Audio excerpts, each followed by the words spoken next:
नमस्कार, मी डॉक्टर विजयपुरी, भारतीय आयुर्वेदिक अध्यात्म योगपीठ जायगाव सिन्नर नाशिक इथून बोलत आहे। आपल्याकडे हे रुग्ण 6 महिन्यापूर्वी आले होते आणि यांचं नाव सुशीला बलकवडे आहे ना, हे आहे आणि त्यांना लंगचा त्रास तसंच डायजेशनचा त्रास होता।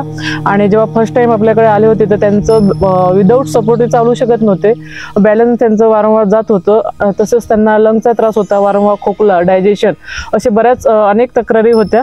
आज त्या पूर्णपणे बऱ्या झालेल्या आहे आणि ते त्यांच्या शब्दात काय सांगतील आपल्या आयुर्वेदिक अध्यात्म योगपीठ बद्दल तेच आपण आता ऐकणार आहोत। आधी तुमचं नाव सांगा मावशी आणि कुठून आले तुम्ही ते सांगा। सुशीला बलकवडे। वय वर्ष किती आहे तुमचं? वय 84 चालू आहे। 84। बरं, आपल्याकडे आल्यानंतर तुम्हाला कशा पद्धतीचा म्हणजे आराम मिळाला आणि कुठल्या कुठल्या आजारावर ट्रीटमेंट घेतलं? ते गाठ होती ना, त्यासाठी मेंदूला गाठ होती आणि जो बॅलन्स जात होता, बॅलन्स जात होतं। बरं, ती गाठ मेंदूची जी गाठ आहे हे आता बरी वाटते तुम्हाला? बरी झाली वाटते असं? काही कळेल कसं नाही, पण तुमचं आता बॅलन्स जात नाही ना? नाही जातात। हा, बरं, आणखी कुठल्या आजारात बरं वाटतंय? जुलाबामध्ये फरक पडला। बर, कफात फरक पडला, कफचा त्रास नाहीसा झाला। बर, तर इथे आल्यानंतर बऱ्याच आजारामध्ये तुम्हाला आराम वाटला, तर काय सांगू शकणार तुम्ही आपल्या भारतीय आयुर्वेदिक अध्यात्म योगपीठ बद्दल? म्हणजे इथे येऊन मला चांगलं वाटलं। तिकडे बघा। आणि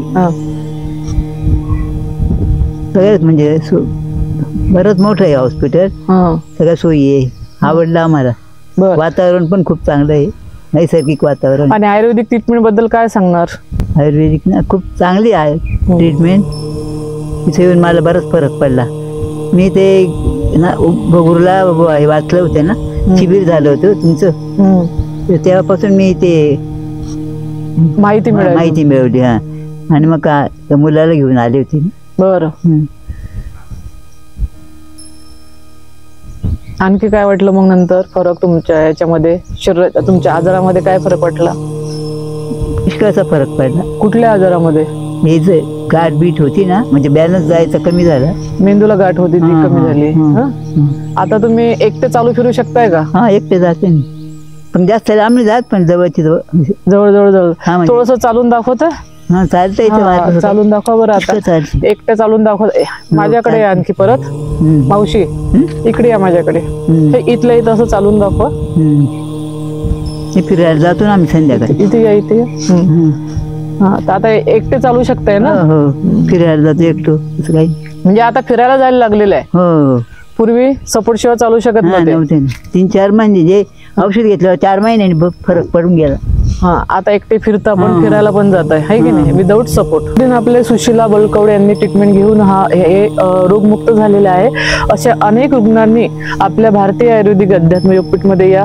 तसंच भारतीय आयुर्वेदिक अध्यात्म योगपीठ संचालित शिवधाम सरकार हे जे आहे, इथे अध्यात्म आणि आयुर्वेद, योग, मेडिटेशन अशा सगळ्या सुविधा उपलब्ध आहे। आणि दत्तगुरूंची जी आहे कृपा आहे, त्याच्यामुळे असे अनेक रुग्ण जे बालदमा असो किंवा किडनीचे आजार आहे, अशा अनेक आजारावर, सर्व प्रकारच्या कॅन्सरवर सुद्धा उपचार केला जातो। तरी या सर्व लोकांनी शिवधाम सरकार या ठिकाणी येऊन आयुर्वेदिक उपचार घ्यावा आणि रोगमुक्त व्हावा।